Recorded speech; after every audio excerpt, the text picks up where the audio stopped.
नमस्कार दोस्तों। आइए हम लोग बात करते हैं पर्यावरण एवं पारिस्थितिकी तंत्र विषय के संदर्भ में बायोडायवर्सिटी का एक महत्वपूर्ण टॉपिक इको सेंसिटिव जोन क्या होता है। ठीक है, यानी कि संवेदी जो पर्यावरण से कुछ ऐसे संवेदी क्षेत्र होते हैं उसके बारे में हम लोग बात करते हैं। ठीक है, eco sensitive zone. Eco sensitive zone जो होता है ना, सबसे बड़ी बात क्या है इसमें, इको सेंसिटिव जोन ऐसे क्षेत्र होते हैं जहां जिन्हें संरक्षित जैसे राष्ट्रीय पार्क वन्यजीव अभ्यारण्यों के आसपास के क्षेत्र को और अधिक सुरक्षित बनाने के लिए बफर जोन के रूप में निर्मित किया जाता है इको सेंसिटिव जोन। ठीक है, ये बात इंपॉर्टेंट है। पर्यावरणीय संवेदी एक तरीके से क्षेत्र हैं ये। इको सेंसिटिव जोन घोषित करने का उद्देश्य संरक्षित क्षेत्रों के आसपास की गतिविधियों को विनियमित और प्रबंधित करने का एक शॉक एब्जॉर्बर होता है ना, शॉक एब्जॉर्बर क्षेत्र का निर्माण करना है।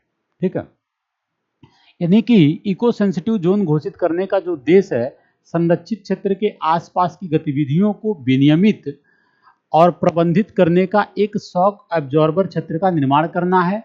और यह पर्यावरण संरक्षण अधिनियम 1986 की धारा 3 के अंतर्गत पर्यावरण एवं वन मंत्रालय द्वारा इको सेंसिटिव जोन को अधिसूचित किया जाता है। ठीक है, यानी कि पर्यावरण संरक्षण अधिनियम 1986 की धारा 3 के अंतर्गत पर्यावरण एवं वन मंत्रालय द्वारा इको सेंसिटिव जोन को अधिसूचित किया जाता है। ठीक है, केंद्र सरकार ने इको सेंसिटिव जोन पर दिशा निर्देश जारी करते हुए 10 किलोमीटर तक इसकी सीमा निर्धारित किया है। सेंट्रल गवर्नमेंट ने इको सेंसिटिव जोन का कम से कम 10 किलोमीटर सीमा निर्धारित किया है। ठीक है, दूसरी बात क्या है, इसमें क्या बात किया जाता है, देखिए ध्यान दीजिए। इसमें जैसे कि 10 किलोमीटर के जो क्षेत्र होता है संवेदनशील गलियारा कनेक्टिविटी और पारिस्थितिक रूप से महत्वपूर्ण स्थानों के मामले में, ठीक है, शामिल किया जाता है। आप देखेंगे इसमें कुछ प्रबंधित है, प्रबंधित गतिविधियां इको सेंसिटिव जोन के क्षेत्र में वाणिज्यिक खनन आप नहीं कर सकते। ठीक है, प्रदूषक उद्योगों की स्थापना नहीं कर सकते, बड़ी जल विद्युत परियोजनाओं की स्थापना नहीं कर सकते। हाँ, कुछ चीजों का जैसे विनियमित गतिविधियां, जैसे आप देखेंगे तो इसमें है कि विनियमित गतिविधियों में पेड़ों की कटाई। ठीक है, इसके बाद आप देखेंगे होटल और रिजॉर्ट की स्थापना, कुछ देखिए नियम और कानून के द्वारा इसको स्थापित किया जा सकता है, पूरी तरीके से प्रतिबंधित नहीं है। होटल और रिजॉर्ट की स्थापना, प्राकृतिक जल का व्यवसायीकरण उपयोग, कृषि प्रणाली में भारी बदलाव, कीटनाशकों का उपयोग, सड़कों का चौड़ीकरण, तो ऐसे हैं कि जो रेगुलेशन के माध्यम से ही आप इस दिशा में कार्य कर सकते हैं। ठीक है, नहीं तो नहीं कर सकते हैं इसमें। ठीक है, एकदम पूरी तरीके से प्रतिबंधित तो नहीं है लेकिन विनियमित है, ये सरकार के द्वारा निर्धारित किया जाता है।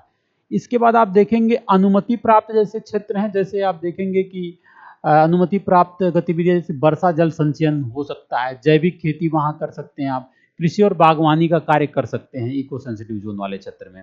ठीक है, इको सेंसिटिव जोन से जुड़े मुद्दे क्या हैं, इको सेंसिटिव जोन से जुड़े मुद्दे, इस क्षेत्र में विभिन्न गतिविधियों पर प्रतिबंध लगा दिए जाने के कारण क्षेत्र में रहने वाले लोगों की आजीविका खतरे में पड़ जाती है। ठीक है, तो इसलिए जो है इन क्षेत्र में रहने वाले परिवारों को विस्थापन के लिए मजबूर किया जा सकता है। कई राज्यों द्वारा इस क्षेत्र में पाए जाने वाले खनिज संसाधनों के कारण भी इको सेंसिटिव जोन घोषित किए जाने का विरोध किया जाता है। ठीक है, नेक्स्ट, अब अगला है कि टॉपिक हम लोग का बायोडायवर्सिटी से ही संबंधित है, बाघ संरक्षण के संदर्भ में, टाइगर रिजर्व। ठीक है, अब बाघ संरक्षण में आप बात करेंगे, आप जानते हैं कि भारतीय वन्यजीव संरक्षण अधिनियम के द्वारा 1972 के द्वारा बाघ संरक्षण की विचारधारा को भी रखा गया है। फिर अंतर्राष्ट्रीय प्रकृति संरक्षण संघ आईयूसीएन रेड लिस्ट से संबंधित वन्यजीवों और वनस्पतियों की लुप्त प्राय प्रजातियों के अंतर्राष्ट्रीय व्यापार पर कन्वेंशन जो साइट्स है, इसका भी भारत में प्रभाव है।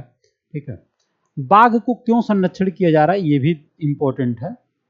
जैसा कि आप जानते हैं बाघ संरक्षण वनों के संरक्षण का प्रतीक है। ठीक है,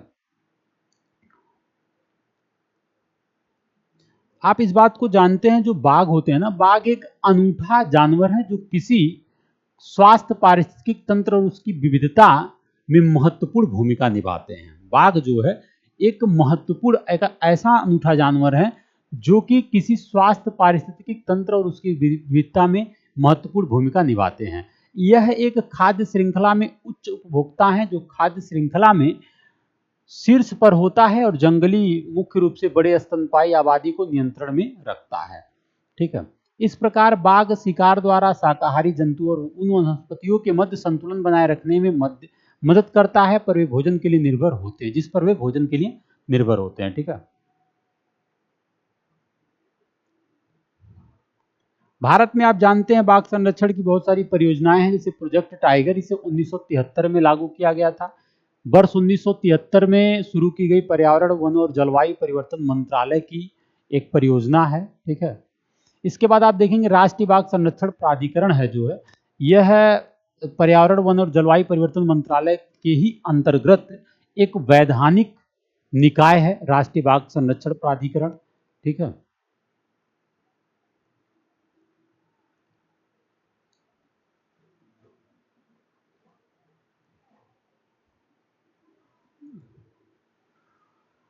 बात करते हैं थोड़ा सा राष्ट्रीय बाघ संरक्षण प्राधिकरण क्या है। राष्ट्रीय बाघ संरक्षण प्राधिकरण, ठीक है, देखिए यह पर्यावरण और वन मंत्रालय के तहत एक वैधानिक निकाय है जो आपको हमने बताया, जो 2006 में संशोधित वन्य जीव संरक्षण अधिनियम 1972 के प्रावधानों के तहत गठित है। ठीक है, यह पर्यावरण और वन मंत्रालय के तहत एक वैधानिक निकाय है जो 2006 में संशोधित वन्य जीव संरक्षण अधिनियम 1972 के प्रावधानों के तहत गठित है। इसकी स्थापना पर्यावरण वन और इसकी स्थापना जो है पर्यावरण और वन मंत्री की अध्यक्षता में की गई है। इस प्राधिकरण में 8 विशेषज्ञ या पेशेवर होते हैं जिनके पास वन्य जीव संरक्षण और आदिवासियों सहित अन्य लोगों के कल्याण का अनुभव होता है। ठीक है, ये हो गया। इसका कार्य क्या है ये भी इंपॉर्टेंट बात है। जब हम कार्य की बात करेंगे, एनटीसीए जो है, एनटीसीए इसका कार्य क्या है, भारत में बाघों के संरक्षण के लिए व्यापक निकाय है। ठीक है, इसका मुख्य प्रशासनिक कार्य राज्य सरकारों द्वारा तैयार बाघ संरक्षण योजना को स्वीकार करना, ठीक है, स्वीकार करना और फिर टिकाऊ पारिस्थितिकी के विभिन्न पहलुओं का मूल्यांकन करना और बाघों के आरक्षित क्षेत्र के भीतर किसी भी पारिस्थितिक रूप से अस्थिर भूमि उपयोग जैसे खनन, उद्योग और अन्य परियोजनाओं को अस्वीकार करना। ठीक है, ये बात इंपॉर्टेंट है। ठीक है,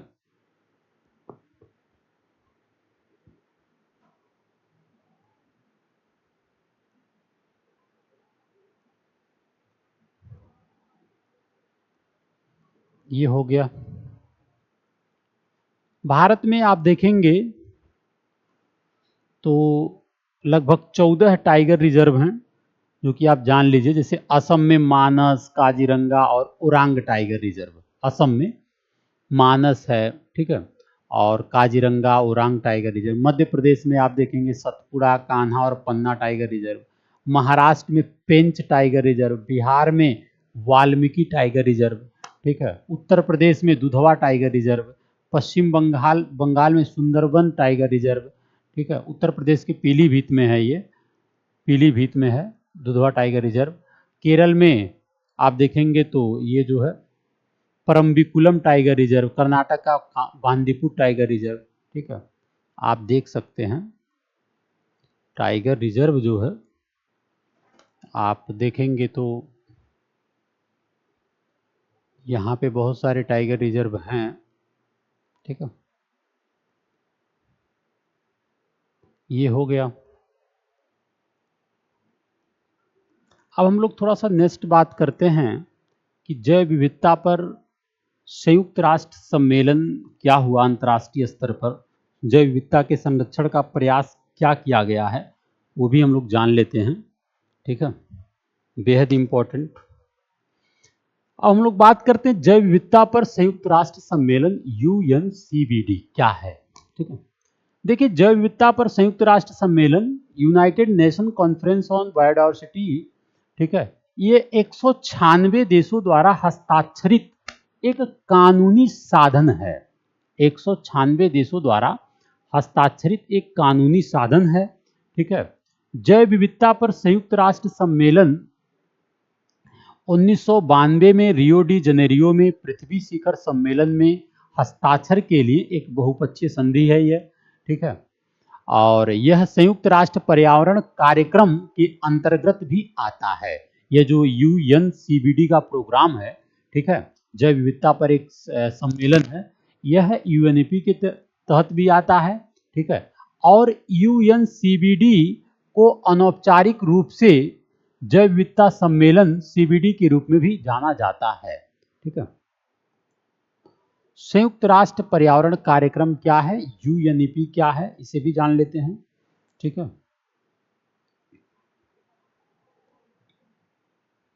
देखिए संयुक्त राष्ट्र पर्यावरण कार्यक्रम, क्योंकि यूएनसीबीडी जो है इसी के अंतर्गत एक कार्यक्रम और प्रोग्राम है। ठीक है, संयुक्त राष्ट्र पर्यावरण कार्यक्रम संयुक्त राष्ट्र की एक विशेष संस्था है जो पर्यावरणीय गतिविधियों का समन्वय करता है। यूएनईपी विकासशील देशों को पर्यावरणीय की दृष्टि से अच्छी नीतियों और प्रथाओं को लागू करने में भी सहायता प्रदान करता है। ठीक है, यूएनईपी जो है यह विकासशील देशों को पर्यावरण की दृष्टि से अच्छी नीतियों और प्रथाओं को लागू करने में सहायता प्रदान करता है। इसकी स्थापना मानव पर्यावरण पर संयुक्त राष्ट्र सम्मेलन के परिणाम स्वरूप वर्ष 1972 में हुआ। ठीक है, यह जलवायु परिवर्तन को संबोधित करना या मरुस्थलीकरण का मुकाबला करना, ऐसे बहुत सारे कार्यों के लिए जिम्मेदार है ये कार्यक्रम। ठीक है, अब हम लोग बात करते हैं जैविक विविधता सम्मेलन सीबीडी के बारे में। What is the biological diversity convention, CBD क्या है, वही जो हम लोग बात कर रहे हैं यूएनसीबीडी। तो सीबीडी क्या है, देखिए 1992 में रियो डी जनेरियो अर्थ समिट जो हुआ था, पृथ्वी शिखर सम्मेलन में विश्व की नेताओं ने भविष्य की पीढ़ियों के लिए एक स्वस्थ और व्यवहार पृथ्वी छोड़ते हुए वर्तमान जरूरतों को पूरा करने के लिए टिकाऊ विकास यानी सस्टेनेबल डेवलपमेंट, कैसा विकास, टिकाऊ विकास, सस्टेनेबल डेवलपमेंट के लिए एक व्यापक दृष्टिकोण पर सहमति व्यक्त किया है। सस्टेनेबल दृष्टिकोण पर, एक व्यापक दृष्टिकोण पर सहमति व्यक्त किया है। जैविक विविधता पर कन्वेंशन सीबीडी इसके घटकों के दीर्घकालिक उपयोग के साथ साथ आनुवांशिक संसाधनों के दोहन से प्राप्त लाभों के निष्पक्ष और न्यायसंगत वितरण की रक्षा करता है। ठीक है, ये बात आप समझ रहे हैं। ये हो गया, ये 1992 में रियो डी जेनेरियो अर्थ समिट में विश्व नेताओं ने भविष्य की पीढ़ियों के लिए, ठीक है, इसे एक स्वस्थ और व्यवहार पृथ्वी पर तैयार किया है। ठीक है, United nation convention on biological diversity या सीबीडी, ठीक है, एक बढ़ती हुई समझ से उत्पन्न हुआ है और जैविक विविधता दुनिया भर में वर्तमान और भविष्य की पीढ़ियों का एक मूल्यवान संपत्ति है। हमने आपको बताया कि यूएनईपी का भी इसमें एक कार्यक्रम है। ठीक है, तो ये बात आप समझ रहे हैं। अर्थ समिट क्या है उसको भी आपने जाना। ठीक है, देखिए जो पृथ्वी शिखर सम्मेलन है ये 1992 में रियो डी जेनेरियो में हुआ था। ठीक है, इस शिखर सम्मेलन में कुछ विशेष विचारधाराएं जैसे पर्यावरण और विकास पर रियो घोषणा, ठीक है, और एजेंडा 21 वन सिद्धांत क्या है, ठीक है, ऐसे तमाम सारे घोषणे किए गए हैं। ठीक है,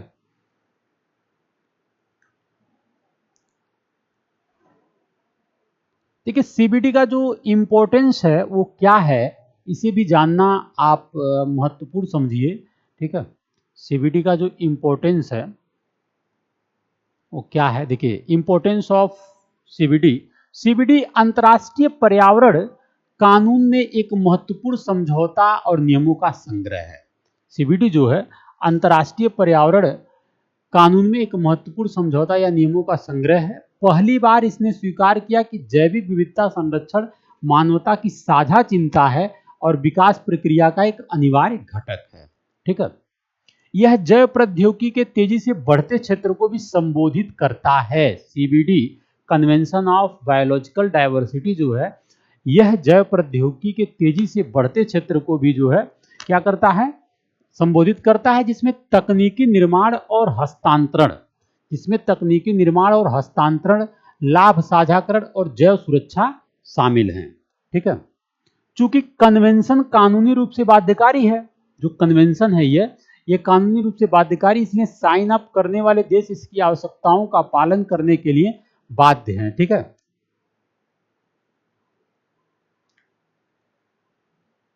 इसके बाद बात आती है कार्टेजना प्रोटोकॉल। ये क्या है? कार्टाजेना प्रोटोकॉल जो है सीबीडी प्रोटोकॉल के तहत जाना जाता है। यह जो है कार्टाजेना प्रोटोकॉल, जैव सुरक्षा पर कार्टाजेना प्रोटोकॉल एक ऐसा सम्मेलन, ठीक है, जो जीवित संशोधित जीवों, जो एलएमओ है, ठीक है, जो जीवित संशोधित जीवों हैं, ठीक है, के अंतर्राष्ट्रीय गतिविधियों को नियंत्रित करता है। यह आधुनिक जैव प्रौद्योगिकी का उपयोग करके एक देश से दूसरे देश में विकसित हुआ है। यह 11 सितंबर 2003 को लागू हुआ था, कार्टेजना प्रोटोकॉल। ठीक है, ये किसके लिए है? यह जो जीवित जो है संशोधित जीवों हैं, ठीक है, उसके लिए है, जो लिविंग मॉडिफाइड ऑर्गन है उसके लिए है ये। ठीक है, यह प्रोटोकॉल का उद्देश्य क्या है? प्रोटोकॉल देशों के बीच एलएमओ, जो एलएमओ मतलब लिविंग मॉडिफाइड ऑर्गेनिज्म है, इनके आयात और निर्यात को नियंत्रित करने के लिए एक नियमों को स्पष्ट करता है। ये जो कार्टाजेना प्रोटोकॉल है, ये बायोटेक्नोलॉजी के क्षेत्र में जो एलएमओ है, जो जीवित संशोधित जीवों, ठीक है, उनके फील्ड में आयात और निर्यात को नियंत्रित करने के लिए एक नियमों का श्रृंखला है। प्रोटोकॉल के तहत पार्टियों को यह गारंटी देने की भी आवश्यकता होती है, जो कॉप होता है, ठीक है, पार्टियों को भी आवश्यकता होती है कि एक देश से दूसरे देश में आपूर्ति किए गए एलएमओ को सुरक्षित तरीके से संभाला और परिवहन किया जाए। ठीक है, ये इंपॉर्टेंट बात है।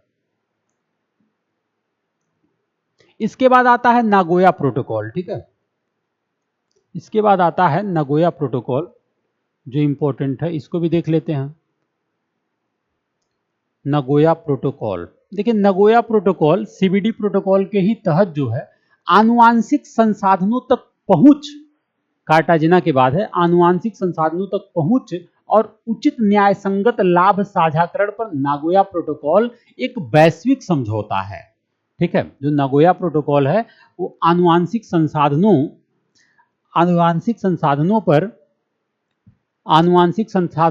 तक पहुंच और उचित और न्यायसंगत लाभ साझाकरण पर नागोया प्रोटोकॉल एक वैश्विक समझौता है, जो जैविक विविधता पर कन्वेंशन के पहुंच और लाभ साझाकरण अनुभागों को लागू करता है। पौधे, पशु और सूक्ष्म जीव आनुवांशिक संसाधन, विशेष एंजाइम, बेहतर जीन और छोटे अणुओं के उत्पादन में तेजी से महत्वपूर्ण होते हैं। ठीक है, ये हो गया।